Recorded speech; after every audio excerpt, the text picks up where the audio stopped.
2 Mei tahun 2012 jam 17:17. Bertahun silam, suatu hari aku hendak memesan sesuatu pada seseorang.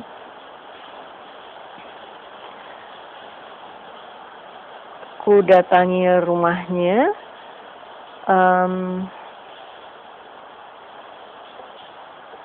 Seperti biasa, ketika bertemu dengan seseorang, sudah secara spontan akan beradu pandang, ya. Maksudku akan menatap matanya. Dan untuk di sini aku jelaskan dengan tertatap bola matanya. Tiba-tiba tersirat,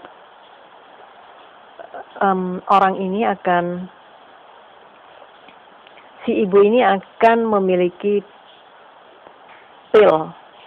Rumah tangganya juga akan mengalami guncangan.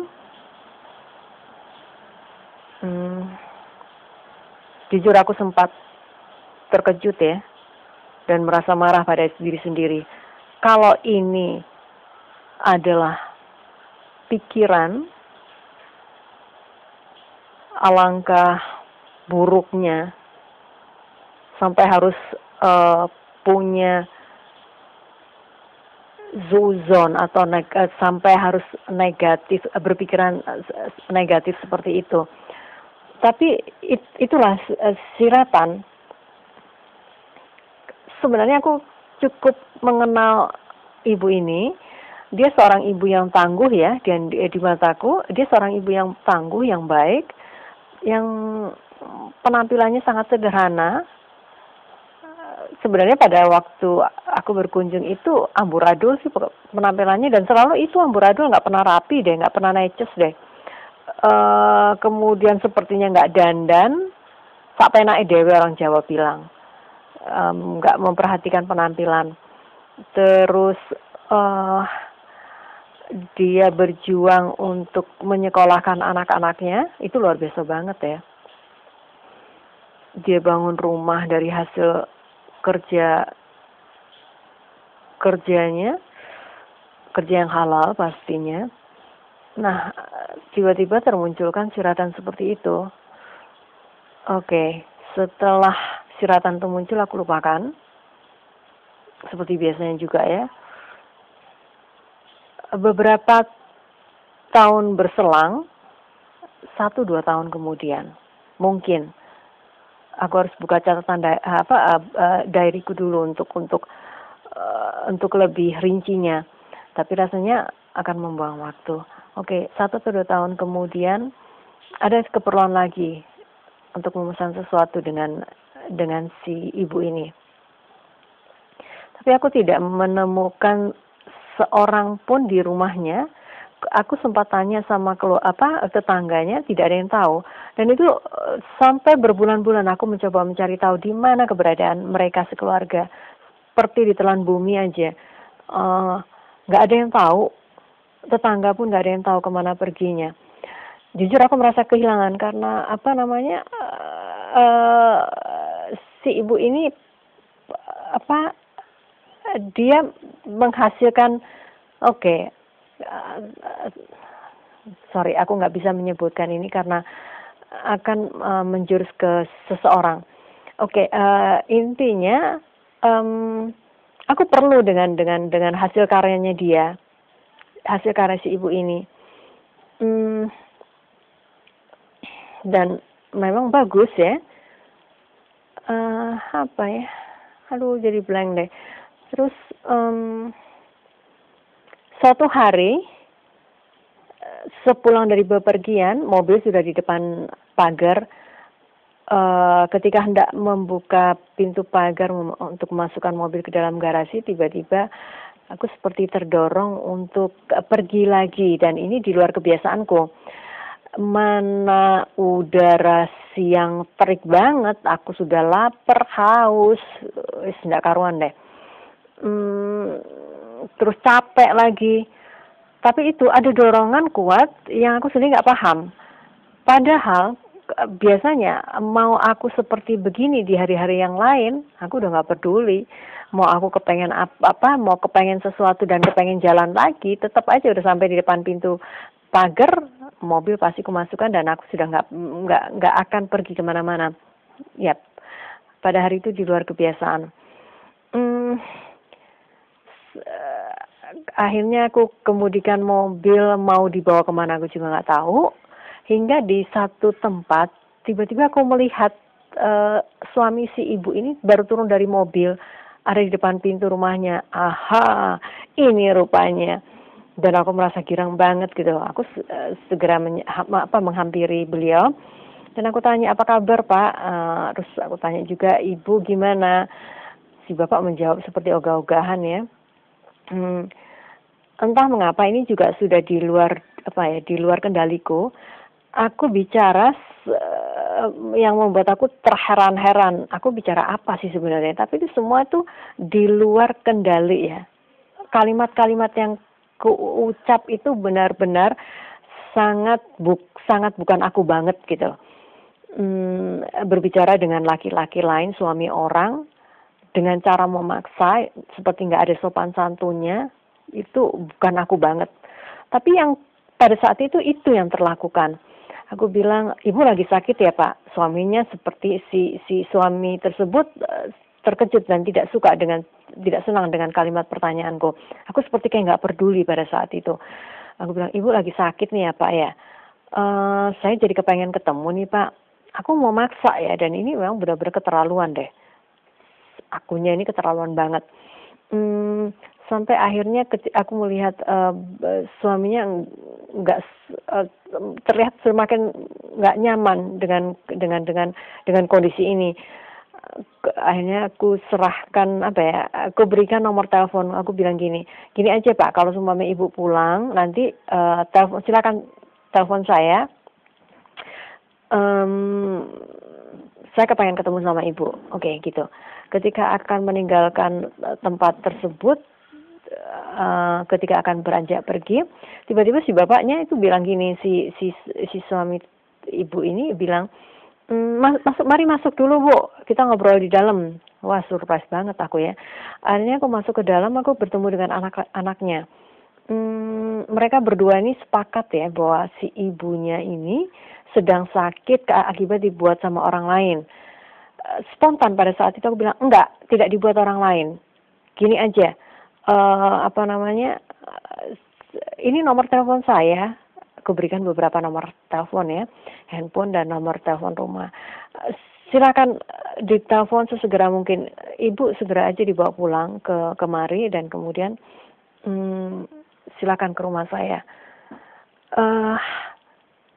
Sungguh, aku sebenarnya bukan seorang pengobat. Ini benar-benar di luar kendaliku. Dan aku benar-benar ini bukan aku banget gitu loh. Tapi itu yang terlakukan.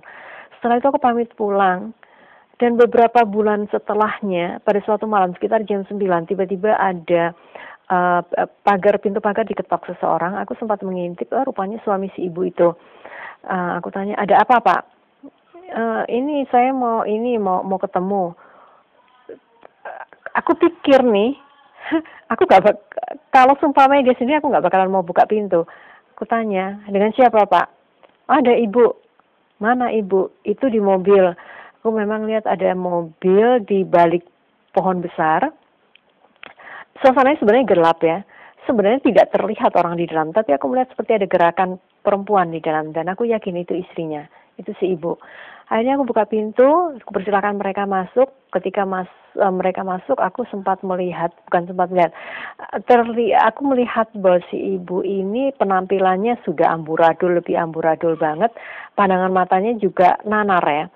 Oke, sempat berbincang basa-basi sedikit, dan kemudian aku minta izin suaminya, suami si ibu itu, untuk membawa si ibu itu ke ruang tamu di dalam. Tadinya kami duduk di teras. Oke, sampai di dalam aku lebih terkejut lagi melihat sorotan matanya yang benar-benar liar. Benar-benar aku ciut banget ya. Si ibu sempat cerita bahwa sebenarnya sudah sekian lama Dia suka diikuti anak-anak kecil, anak anak beneran, anak-anak kecil yang menggoda dia sambil bilang, gila, gila, gila. Jadi si ibu ini sudah dicap gila sama tetangganya, sama siapapun. Sumpah aku ketakutan banget. Oke, akhirnya aku apa ya, dan ini lagi-lagi nih di luar kendaliku. Aku bilang, udah gini aja, malam ini ibu nginep aja di rumah saya.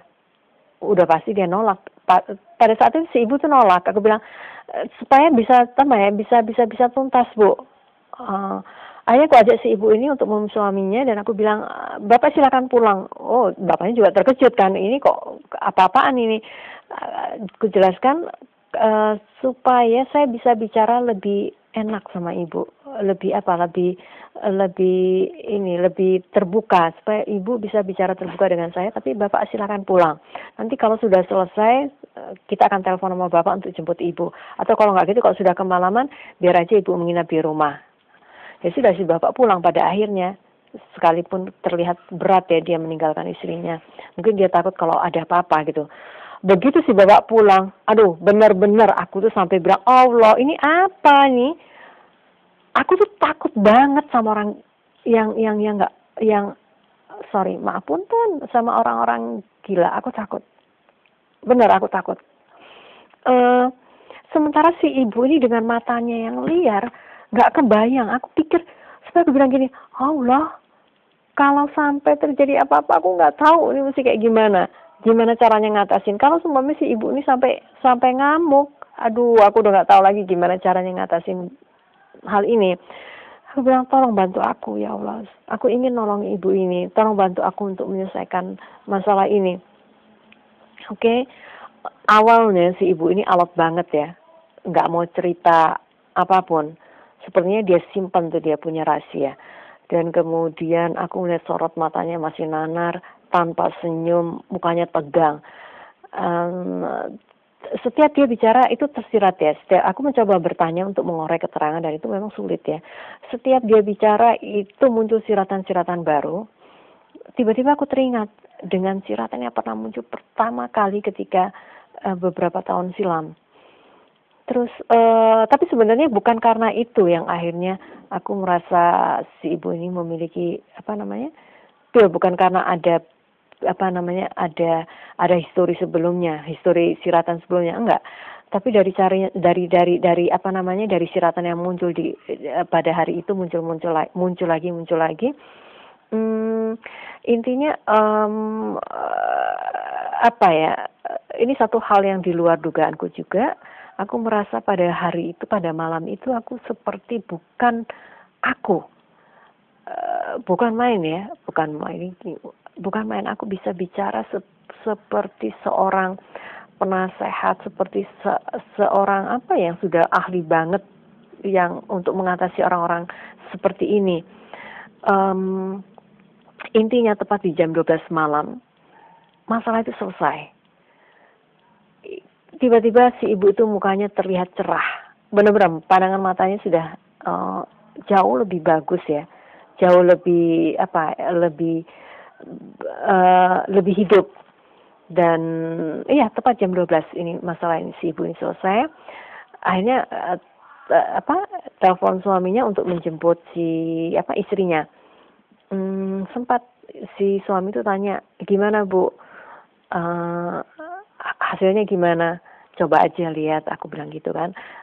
Yang penting nggak lupa untuk ini, berdoa, sholat, apa segala macam. Suami sempat tanya, apa perlu saya bawa ke orang pintar? Spontan ku jawab, nggak perlu. Kalau gitu ke pesantren aja ya Bu ya. Iya, kalau ke pesantren monggo silakan. Tapi kalau ke orang pintar saya rasa nggak perlu ya Pak ya. Aku nggak cerita sama suaminya, meskipun suaminya mencoba untuk bertanya, menyelidiki, dan aku nggak mau cerita. Sampai detik ini sudah berbilang tahun terlewati, kisah tentang si istrinya ini aku nggak pernah cerita, dan aku juga nggak mau ungkap di sini. Intinya siratan awalku beberapa tahun silam itu memang benar seperti itu. Dan sebenarnya perilaku si ibu menjadi menyimpang seperti begini itu akibat dari perbuatannya, dan juga dia berlindung di balik perilakunya itu karena perasaan bersalah. Oke, setelah pertemuan malam itu, memang aku bersyukur banget ya. Ibu nih sekarang kondisinya baik-baik saja, sangat bagus, beda dengan ketika beliau dalam kondisi yang error seperti itu, dan rumah tangga mereka baik-baik saja sekarang, usahanya juga jalan lagi. Oke, itu aja.